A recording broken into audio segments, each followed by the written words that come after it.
What's up, YouTube? It's your boy Nash here. Welcome back to the channel. And tonight, I actually have some Yu-Gi-Oh news for you guys today.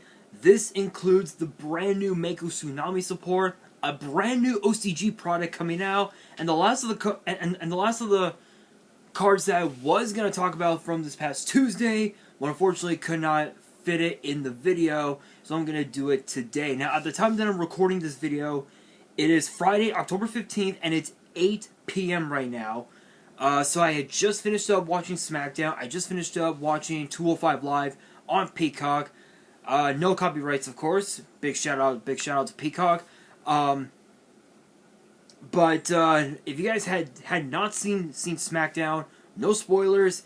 It was a hell of a show. I have to admit, it was a hell of a show. All I can tell you is that the last half hour, commercial free. That's all I can tell you. I'm not saying anything else. I'm not saying any more. It was a hell of a show. Now, as I said before, at the time that I'm recording this, it's Friday. But as far as when you'll be seeing this tomorrow, which will be Saturday, I have no clue what time, because I'm gonna be pretty fucking busy because of a few things. Number one is the fact that I know I shouldn't reveal any dirty laundry of sorts of so to speak, but my mom just broke it off with her boyfriend, which was unfortunate, for unique reasons, I'll say. So she'll be moving back here with us, which is unfortunate, I don't have anything else. I have nothing else to say about it, but so I'm gonna be helping her move a lot of her shit, her clothes, boxes, whatnot, back into the house.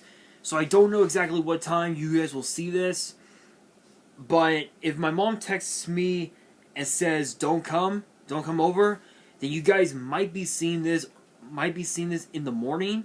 But if she says yes to come over, then you guys will probably see this right around the afternoon, right around the afternoon, like around 2-ish, somewhere around there. I have no clue. You guys will know when it gets posted. I do apologize. Again, I have no idea when you guys will be seeing this, but I can tell you this. I can tell you this. Since you guys will be seeing this on Saturday, which will be tomorrow,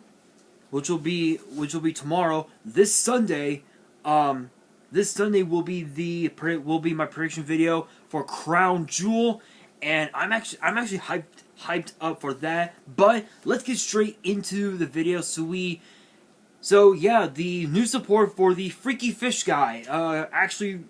We actually have it.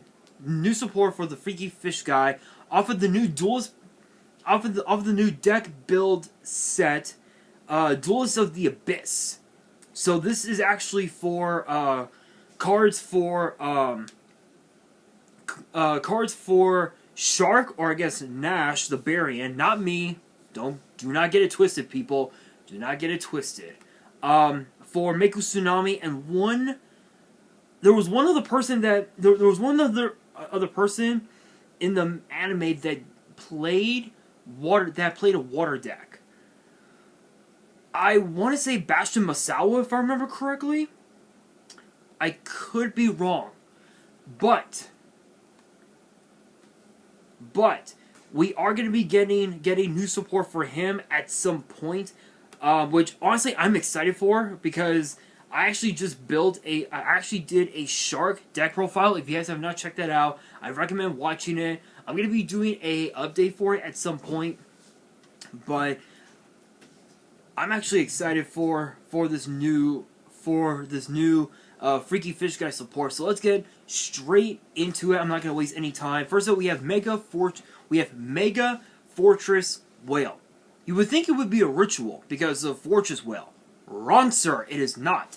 It is a level 7 water fish effect monster, crazy enough, with 2550 attack and 2350 defense. Yeah, 50. Never thought we would ever see that again. It's very rare you would ever see that. All three of its effects are once per turn. If Umi is face up on the field, you can activate this effect. Your water monsters can attack directly this turn. So it has an effect similar to Crystal Beast Amethyst Cat, where it can just automatically just attack your opponent directly, with the cost of having Umi on the field, which is actually pretty broken, truth be told. During your opponent's battle phase, as a quick effect, you can target a face-up monster they control, destroy it. Triple. It's a triple. Nothing more. Nothing more. It's a fucking triple. Literally, a fucking triple. Come on. Third effect, if this card on the field is destroyed by battle or card effect, you can take a water warrior from your deck or grave, either add it to your hand or special summon it. You can either Rhoda or fucking reborn the fucking water warrior. Hello, legendary fisherman. Is a water warrior, and you're probably going to be playing it anyway because, well, it's a freaky fish guy riding a fish. Literally. It's a dude riding a fish. Come on. Yeah, honestly, so basically it has the effects of Amethyst Cat, Trap Hole, Rhoda, Monster Reborn. 4 cards in 1. What's the biggest downside? The same as every other card. Hand traps. That's it. Literally. Next up we have Doom Kraken. Funny enough, in the OCG they named it Death Kraken. That's actually kind of cool. That's actually pretty interesting, I have to admit. It's a 4-star water aqua with 1400 attack and 1600 defense. Both of its effects are once per turn. If Umi is face up on the field as a quick effect, you can target a water monster you control, accept this card, and a monster your opponent controls, special summon this card from your hands, and if you do, return the first target to the hand, and destroy the second target. It's a little confusing. I know you guys may think it's confusing, but the way this works is this. If you have Umi face up on the field, you can target a water monster you control, and you return that target to your hand. So it's a compulsory evacuation device, Cyber Dragon, Trap Hole in one effect.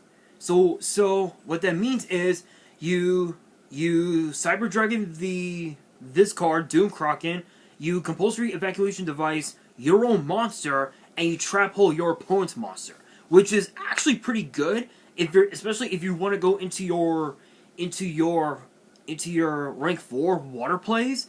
This card is actually in my opinion, this card is necessary for this deck.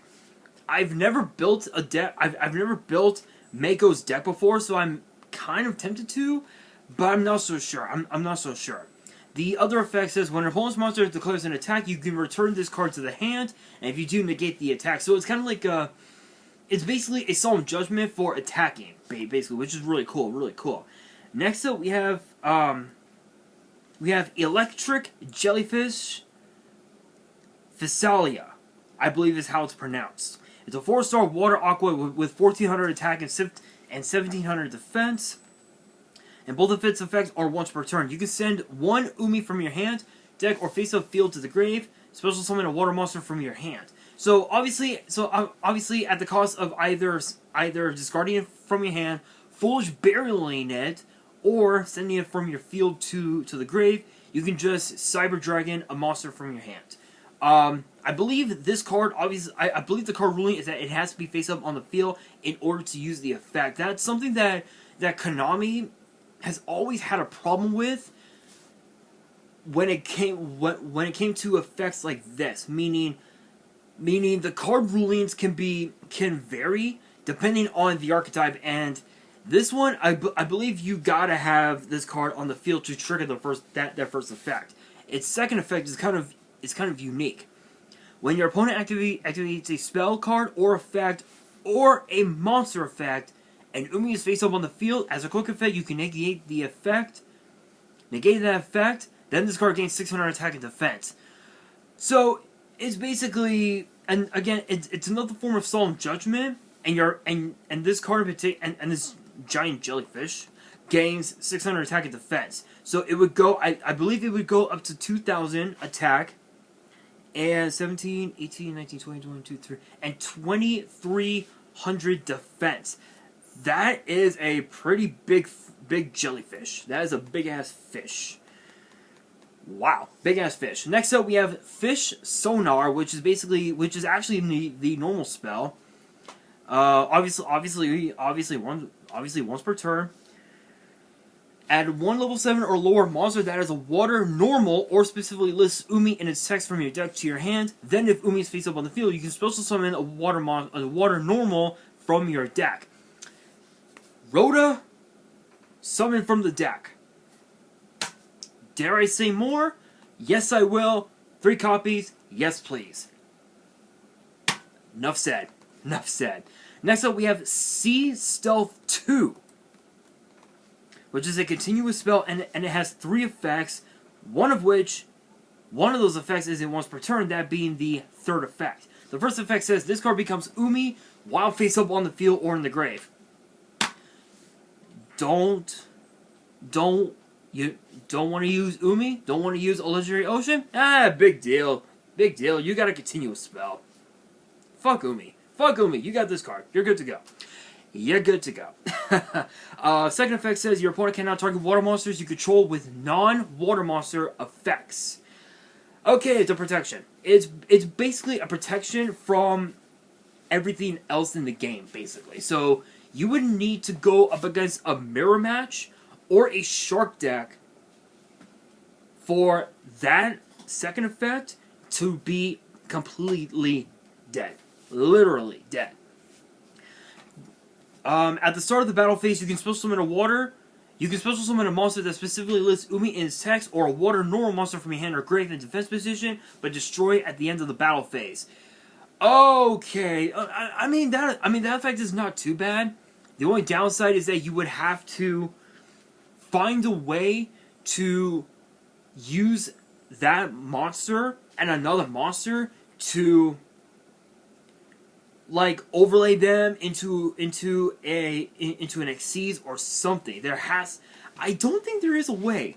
I don't think there's a way, but that's a pretty cool effect. Being Being able to and especially if you're about to lose the game, that could be useful. That could be pretty useful. And then the last card here is, we have Karyoshin of the Reef, which is a normal trap, and it says you can only activate 1 card with this. You can only activate 1 card per turn. Send 1 face-up Umi you control to the grave. You cannot special summon monsters until the end of your next turn, except water monsters. Also, special summon up to 2 water normal monsters and/or monsters that specifically list Umi in their text with different names from your hand or deck in defense position.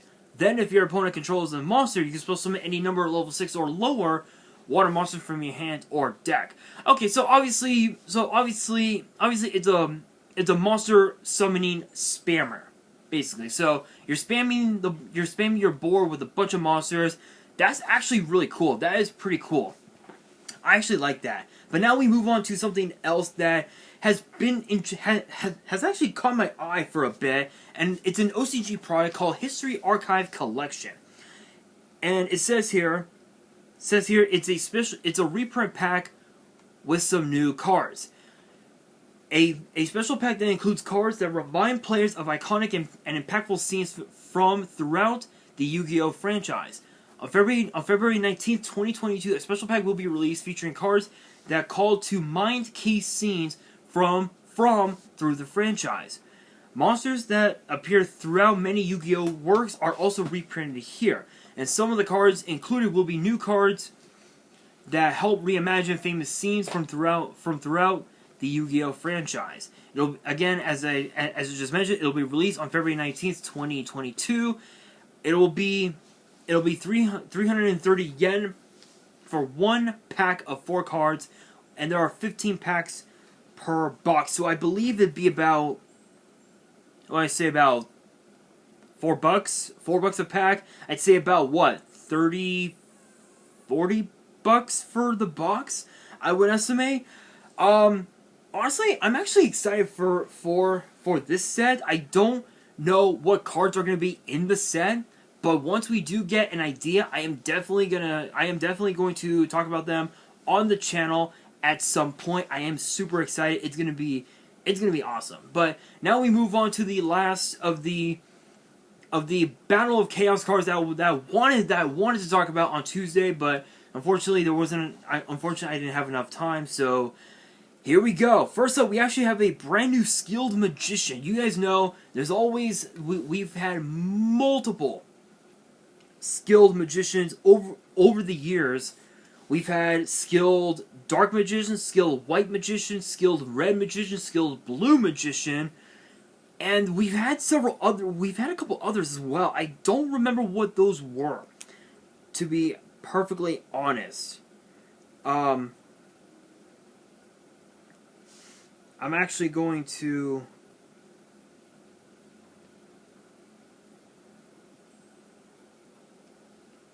Skilled Magician. I want to take a look and see. Okay, yeah, so Skilled Blue Magician, Skilled Dark Magician, Skilled Red Magician, and Skilled White Magician. Now we have, and get this is actually kind of funny. This is probably by far the most hilarious card ever. It is called Skilled Chestnut Magician. You guys are wondering, what the fuck has Konami done? This is the most hilarious card ever. It's a 4-star Dark Spellcaster with 300 attack and 200 defense. Notice the attack and defense. Notice that. 300 attack, 200 defense. One monster has those attack stats. You guys give up? If you haven't guessed already, yeah, fucking Karibo. The entire Karibo line, almost all the Karibo have the same attack and defense stat. The effect reads, the second effect is a once per turn. First effect, each time a spell card is activated, place a spell counter on this card. When that spell resolves, max 3. Second effect, you can remove one spell counter from this card, then activate one of these effects. Increase this card's level by 1. Also, it gains 1500 attack. That would make this card an 1800 attack beat stick. What's the other effect? Add one Karibo monster or multiply from your deck to or your grave to your hand.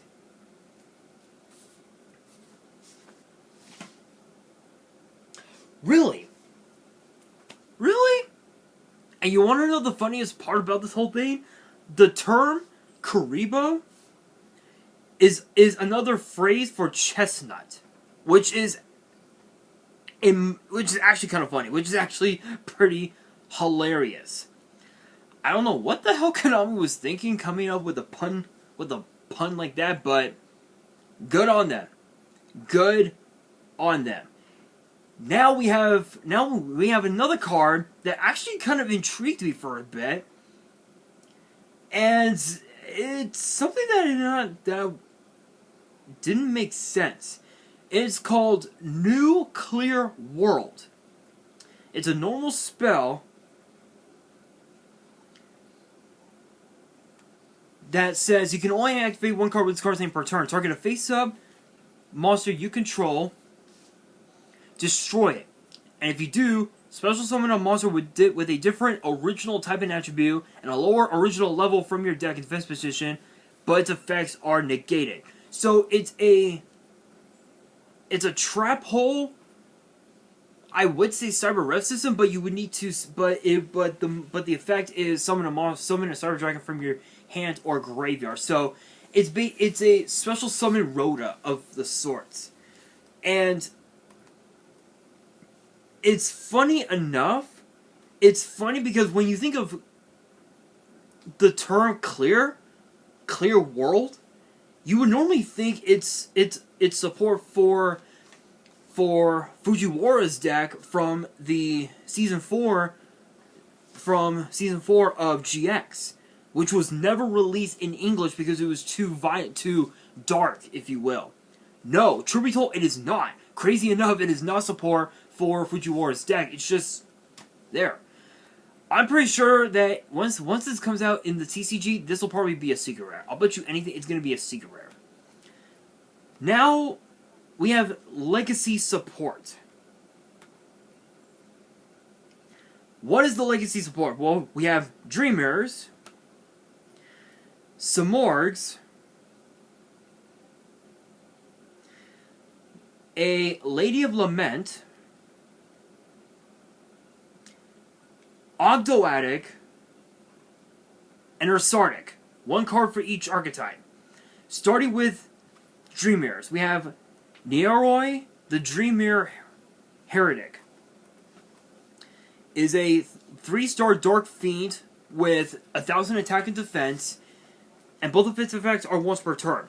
If this card is normal or special summon, you can add 1 Neoroi, the Dream Mirror Disciple, from your deck to your hand. Then you can make this card become light. Okay, basically it counts as like it's a much more different version of Homunculus, the Alchemic Being, where you can change its attributes, so to speak, which is not too bad. It's not too bad, but it also has the Rhoda effect, where you can add Disciple from your deck to your hand, which that's a pretty good. And anything that has add 1 whatever from your deck to your hand is instantly a Rhoda effect, and any card that has the Rhoda effect is just broken on its own, which is really good. Second effect says you contribute 1 other Dream Mirror monster, choose 1 Dream Mirror monster with a different level from that monster in your deck, add a Dream Mirror of Joy or Dream Mirror of Terror from your deck to your hand, whichever is specifically listed in the chosen monster's text.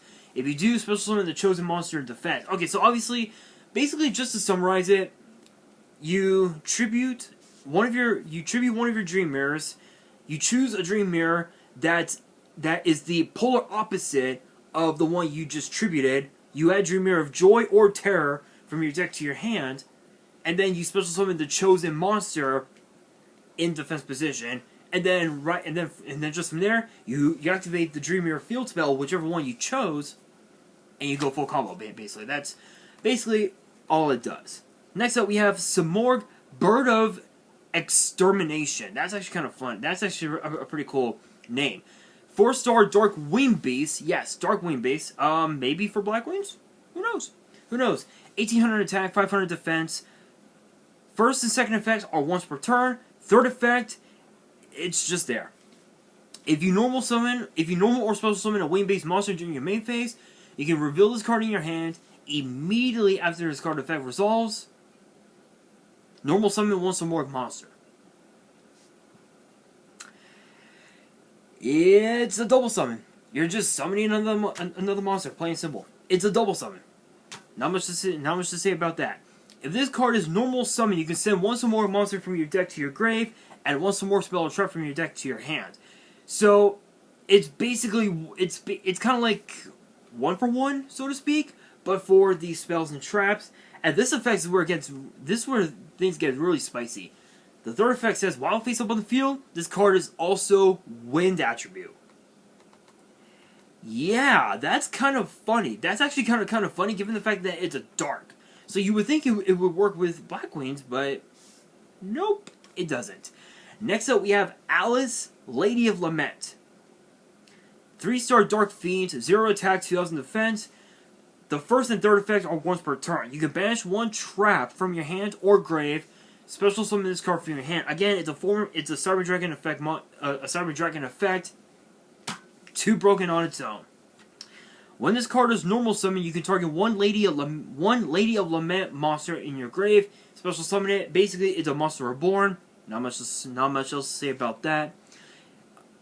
Third effect says, if this card is tributed or destroyed by your opponent, you can add 1 fiend monster whose combined attack and defense equal 2,000 from your deck to your hand. except this card. So you can go after oh, what's that one? The one that searches the field spell. I can't even think about it. I can't even think of it right now. I don't remember the name. I don't even remember the name. Honestly, I'm so bad. I feel so bad. Honestly, I fucking hate myself right now. I don't even remember. If you guys remember, comment below, because I don't remember. But basically, you can search for that, basically. Which is really cool. Next up, we have Ogdotic Flood. I don't know why Konami chose Ogdotic. I think the Abyss would have made so much better. Made so much sense. It's a continuous spell, and both of its effects are once per turn. You can send one monster from your hand or field to the grave, then target one reptile monster with a different original attribute in your grave, special summon it. Basically, it's a form of Monster Reborn, which is really cool. Really cool. During the main phase, if a monster or monsters is sent to your opponent's grave, you can send one reptile monster from your deck to your grave. Basically, it's basically a Monster Reborn Foolish Burial. I don't know why that card is just too broken, but it is too broken. Way too broken. And then last but not least, we have Ogdotic Radiation, which is a continuous spell, and it says activate this card by placing 7 counters on it. That's it. That's the first effect. That's that. It also has 3 different effects. You can only control one Ogdotic Radiation. Each time an Ogdotic monster is special summoned from the hand or extra deck, you can remove 1 counter from this card, draw 1 card. Once per turn. During each end phase, you can target 1 Ogdotic monster in your grave, except this card, shuffle it into the deck. Yeah, plain and simple. Don't have anything else to say about this card, honestly, except that Ogdotics might become even more broken than we thought, but only time will tell. But that brings me to the question of the day. What are you guys' thoughts on the new Mako Tsunami support? Let me know in the comments below. And that is going to do it for this video. Again, I don't know exactly when I don't know exactly what time on Saturday you guys will see this, but you guys will know once it gets posted. But that will do it for this video. That will do it for this video. Hopefully you guys enjoyed it. If you did, make sure you guys smash the thumbs up button if you guys are new to the channel and you guys want more WWE and Yu-Gi-Oh videos. Make sure you guys subscribe to the channel and hit that notification bell so you guys don't miss out on any new content that comes your way. And be sure to follow me on Twitter and Instagram. All of the links will be down in the description below. And if you guys have fan mail that you want to send me and want me to open up on the channel, my address will also be in the description as well. And on that, this is your boy Nash, signing out.